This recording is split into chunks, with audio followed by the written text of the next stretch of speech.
Assalamu alaikum students. Today we will discuss about the process which occur place due to interaction of photon with matter or interaction of photon with single atom. आज हम जो है atom और photon के interaction से जो process occur हो सकते हैं उनको डिस्कस करेंगे और हम ये भी देखेंगे कि उनके लिए जो है एनर्जी कितनी रिक्वायर्ड होगी।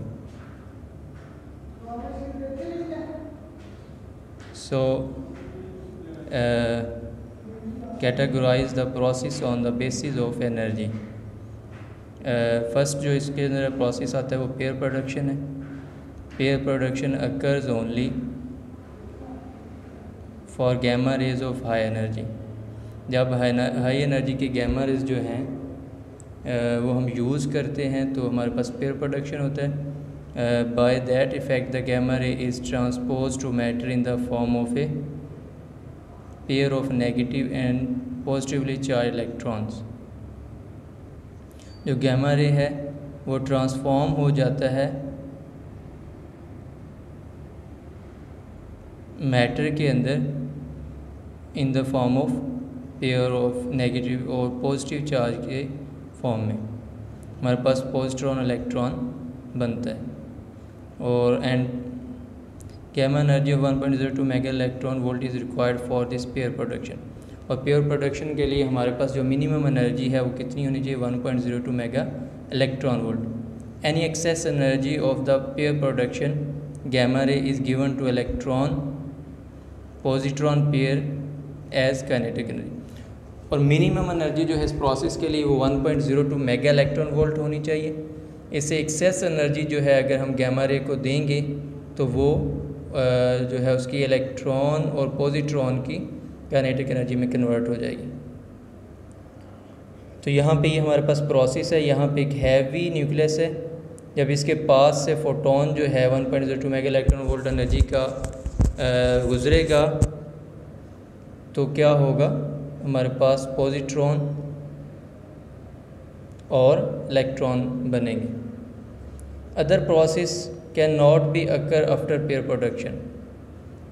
और पेयर प्रोडक्शन के बाद जो है कोई दूसरा प्रोसेस अकर नहीं हो सकता क्योंकि जो फोटोन है वो कम्प्लीटली डिसअपियर हो गया। All energy is converted into kinetic energy. The photon of 1.02 mega electron volt energy can perform all the process illustrated below। और जो 1.02 मेगा इलेक्ट्रॉन वोल्ट एनर्जी का अगर कोई फोटोन हम यूज़ करें तो उससे हम नीचे वाले प्रोसेस भी करवा सकते हैं, लेकिन जो प्रोमिनेंट प्रोसेस होगा एट 1.02 मेगा इलेक्ट्रॉन वोल्ट वो कौन सा होगा? पेयर प्रोडक्शन होगा।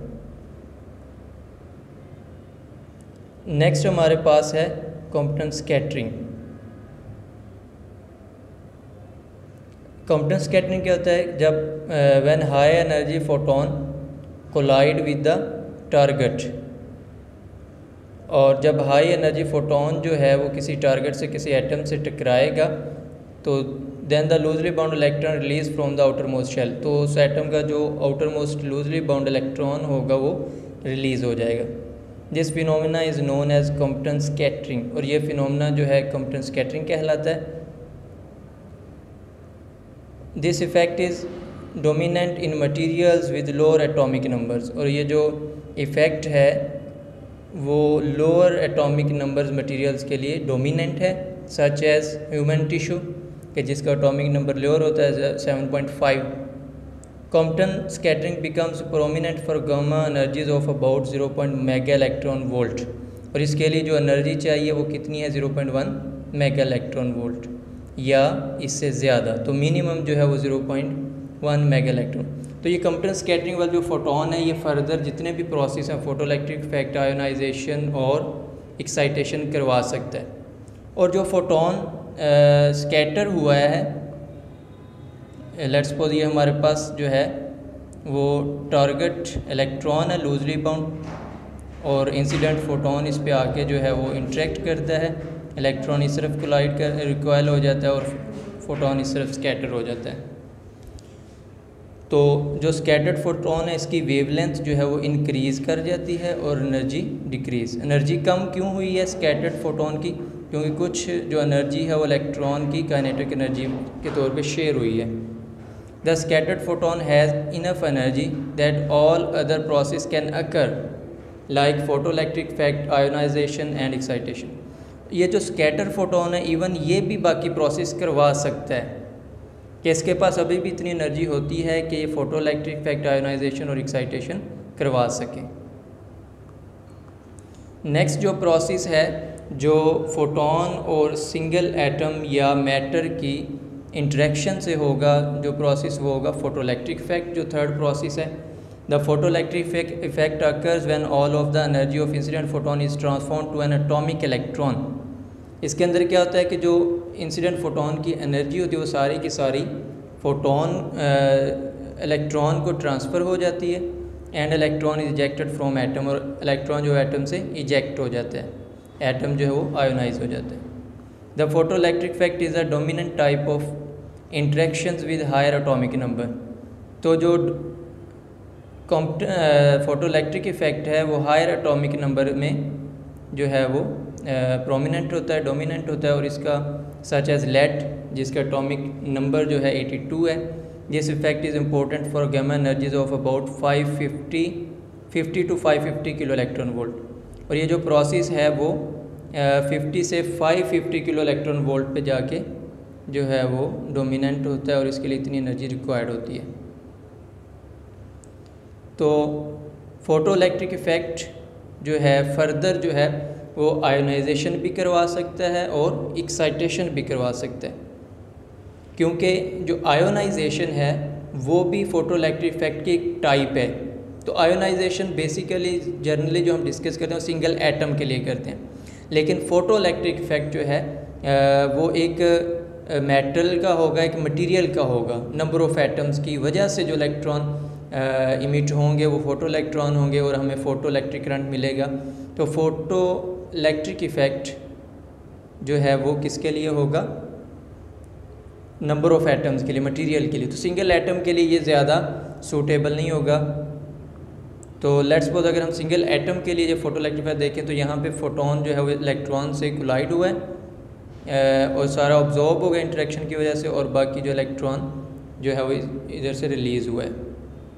तो ये जो इलेक्ट्रॉन है ये फोटो इलेक्ट्रॉन कहलाएगा। The photon with this energy, कितनी एनर्जी है? 50 to 550 keV। With this energy carry out ionisation and excitation process. और इस एनर्जी का जो है फोटोन वो एक्साइटेशन भी करवा सकता है और आयोनाइजेशन भी करवा सकता है। तो आयोनाइजेशन क्या है? आयोनाइजेशन जो है is also a form of photoelectric effect. ये फोटोइलेक्ट्रिक इफेक्ट की एक जो है टाइप है, एक फॉर्म है। Photoelectric effect occurs due to ionisation in which photon completely absorbed and disappear. तो फोटोइलेक्ट्रिक इफेक्ट के अंदर क्या होता है? ये आयोनाइजेशन ही है जिसके अंदर फोटोन कम्प्लीटली अब्जॉर्ब या डिसअपियर हो जाता है। तो फोटोइलेक्ट्रिक आयोनाइजेशन जो है फोटोइलेक्ट्रिक इफेक्ट की एक टाइप है, एक फॉर्म है, जो ज़्यादा तौर पर हम सिंगल एटम के लिए डिस्कस करते हैं, जबकि फोटोइलेक्ट्रिक इफेक्ट जो है एक मटेरियल के लिए होता है जिसके अंदर नंबर ऑफ़ एटम्स होंगे। Its energy range vary from metal to material and from orbital to orbital. इसकी एनर्जी जो है वो मटेरियल पे डिपेंड करेगी कि किस तरह का मटेरियल है, कौन सा है, तो उसकी आयोनाइजेशन एनर्जी डिफरेंट होगी। इसी तरह ऑर्बिट, कौन से इलेक्ट्रॉन, ऑर्बिट के इलेक्ट्रॉन को हम जो है वो रिलीज़ करवाना चाहते हैं तो उसके लिए भी एनर्जी डिफरेंट होगी। It can be calculated as, इसको हम कैलकुलेट कर सकते हैं HF is equal to 5। HF क्या है? यहाँ पे फोटोन की एनर्जी जो हम दे रहे हैं, 5 क्या वर्क फंक्शन है। तो फोटोन की जो एनर्जी है उस मेटल की जो है वर्क फंक्शन की इक्वल होगी, तब जो है वो आयोनाइजेशन हो सकेगी। तो वर्क फंक्शन क्या होता है? ये मिनिमम एनर्जी होती है that is required to release an electron from atom, कि वो एनर्जी जो एटम से इलेक्ट्रॉन को रिलीज़ करने के लिए हमें चाहिए होती है। तो लेट्स सपोज हमारे पास ये है आयोनाइजेशन। तो यहाँ पे हमारे पास जो है ये फोटोन आ रहा है और जो है ये यहाँ पे इलेक्ट्रॉन से इंटरेक्ट करेगा और इसको जो है इलेक्ट्रॉन को आयोनाइज कर देगा। The remaining energy of photon after ionisation carry out the process of excitation. तो जो फोटोन जो है आयोनाइजेशन करवाएगा उससे हम जो है एक्साइटेशन भी करवा सकते हैं। It is a type of photoelectric effect usually for single atom. तो एक्साइटेशन जो आयोनाइजेशन जो है ये फोटोइलेक्ट्रिक इफेक्ट की टाइप है और ये ज़्यादातर सिंगल एटम के लिए होती है। और जो फोटोइलेक्ट्रिक इफेक्ट है वो भी आयोनाइजेशन है, लेकिन वो एक से ज़्यादा एटम्स के लिए हम डिस्कस करते हैं। नेक्स्ट जो प्रोसेस है फोटोन का और मैटर का या फोटोन और सिंगल एटम का, वो इंटरेक्शन है excitation. The energy range for excitation process is weakest among all above mentioned processes. तो एक्साइटेशन जो है एक वीक एनर्जी प्रोसेस है जिसके अंदर जो है एनर्जी बहुत कम रिक्वायर्ड होती है बाकी जो प्रोसेस है उनकी निस्बत। The energy required for excitation process depends upon energy band gap between two orbits. और जो एनर्जी एक्साइटेशन प्रोसेस के लिए चाहिए होती है वो किस पे डिपेंड कर रही होती है? उन दो ऑर्बिट्स के दरमियान जिनमें हमने एक्साइटेशन करवानी है, जिनके दरमियान। It also depends on nature of materials. ये मटीरियल्स की नेचर पे भी डिपेंड करती है क्योंकि हर एक जो एटम है उसके जो ऑर्बिट्स के दरमियान एनर्जी का जो बैंड गैप है, डिफरेंस है, वो डिफरेंट होगा। It is a low energy process and mostly for single atom. ये भी लो एनर्जी प्रोसेस है और ज़्यादातर हम एक्साइटेशन जो है वो सिंगल एटम के तौर पे डिस्कस करते हैं। हम एक से ज़्यादा एटम के लिए भी देख सकते हैं। तो यहाँ पे क्या होता है, फर्स्ट जो है एटम ग्राउंड स्टेट में होता है, हम फोटोन देते हैं, वो फोटोन जो है इलेक्ट्रॉन ऑब्जॉर्ब करता है। ऑब्जॉर्ब करने के बाद जो है फोटोन ऑब्जॉर्ब करने के बाद इलेक्ट्रॉन जो है वो हायर स्टेट में आ जाता है, यहाँ से अगले हायर ऑर्बिट में आ जाएगा। तो ये एक्साइटेशन है। तो यहाँ पे हमने जो है 5 प्रोसेस डिस्कस किए हैं। फर्स्ट जो है हमारे पास पेयर प्रोडक्शन था, तो इसके लिए एनर्जी जो है इसमें हम कौन से प्रोसेस डिस्कस कर रहे हैं? जो इलेक्ट्रॉन फोटोन और मटेरियल या मीडियम की या मैटर की जो इंटरेक्शन से जो प्रोसेस अक्कर हो सकते हैं। तो पेयर प्रोडक्शन जो है वो इतनी एनर्जी उसके लिए रिक्वायर होती है 1.02 मेगा इलेक्ट्रॉन वोल्ट। और ये वाली एनर्जी जो है वो तमाम ये वाला जो फोटोन इतनी एनर्जी का तमाम प्रोसेस करवा सकता है। पॉसिबिलिटी है कि ये जो है वो बाकी तमाम प्रोसेस करवा सके क्योंकि इसकी एनर्जी मैक्सिमम होती है। और इसका जो फोटोन है आफ्टर पेयर प्रोडक्शन वो कम्प्लीटली डिसअपेयर हो जाता है, इसलिए ये वाला फोटोन जो है हम फर्दर कोई प्रोसेस नहीं करवाएगा। लेकिन इतनी एनर्जी का अगर फोटोन हो तो वो फोटोइलेक्ट्रिक इफेक्ट भी करवा सकता है, कॉम्प्लेक्स स्कैटरिंग भी, एक्साइटेशन भी और आयोनाइजेशन भी। नेक्स्ट हमारे पास लेकिन इतनी एनर्जी पे जो प्रोमिनेंट प्रोसेस है वो पेयर प्रोडक्शन होगा। आगे कॉम्प्लेक्स स्कैटरिंग है। कॉम्प्लेक्स स्कैटरिंग में क्या है कि जब हाई एनर्जी फोटोन जो है वो टारगेट के साथ मटेरियल के साथ कोलाइड करेगा तो क्या होगा, लूजली बाउंड इलेक्ट्रॉन जो है एटम के और शेल में वो रिलीज़ हो जाएगा। और ये जो है लोअर एटॉमिक नंबर के लिए है और इसके लिए जो एनर्जी है वो 0.1 मेगा इलेक्ट्रॉन वोल्ट। अब इसका जो इलेक्ट्रॉन है स्कैटरिंग के बाद ये फर्दर भी जो है वो फोटोइलेक्ट्रिक इफेक्ट बाकी प्रोसेस करवा सकता है ये वाले।